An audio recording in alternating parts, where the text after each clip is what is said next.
നമ്മൾ പ്രൊഫൈൽ നിരീക്ഷിക്കുന്ന സമയത്ത് കുട്ടനാട്ടിലടുത്ത് ഒരു വർക്ക് അതെ, കുട്ടനാട്ടിൽ ഒരു പ്രൊജക്റ്റ് ചെയ്തിട്ടുണ്ടായിരുന്നു. ഇപ്പോൾ രണ്ടാമത് ഒരു പ്രൊജക്റ്റും കൂടെ വരുന്നുണ്ട്. ഓക്കെ.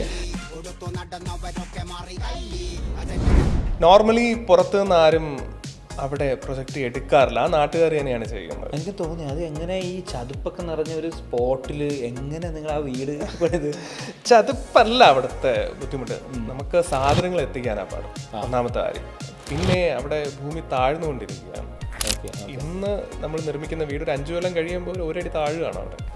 പല സൈറ്റിലും വ്യത്യാസം ഉണ്ടാകും, എന്നിരുന്നാലും അപ്രോക്സിമേറ്റ് ആ ഒരു പ്രശ്നം അവിടെ ഉണ്ട്.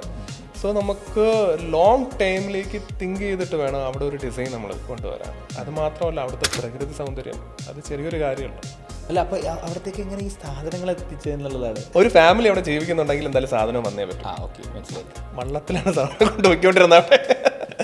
3 നില വീട്, ഇത് വെള്ളത്തിൻ്റെ നടുക്ക്. വെള്ളത്തിന്റെ നടുക്ക് എന്ന് പറയാൻ പറ്റില്ല, കരഭാഗം തന്നെയാണ്. എന്നിരുന്നാലും ലെഫ്റ്റും റൈറ്റും ഒരു ദ്വീപ് പോലെ ഒരു പോർഷനാണ്. ഓക്കെ. അല്ല, ഞാൻ കണ്ടിരുന്നു. അപ്പം നിങ്ങൾ അതിലേക്ക് മറ്റേ എന്താണ് വള്ളത്തിലൊക്കെ പോയിട്ട് മറ്റേ കൈയൊക്കെ എടുത്ത് കാണിച്ച് ആളുകളായിട്ടൊക്കെ ഇന്ററാക്ട് ചെയ്യുന്ന രൂപത്തിൽ നമുക്ക് ആ സാധനം മനസ്സിലാവും. അതായത് അവർക്ക് അവരുടെ ഒരു കുടുംബത്തിലൊരു അംഗമായിട്ട് നമുക്ക് ഇതൊരു പാഷനായിട്ട് കണ്ടു കഴിഞ്ഞാൽ ഇതൊന്നൊരു വർഷം ഇതൊരു ഗെയിമാണ്. ഓക്കെ.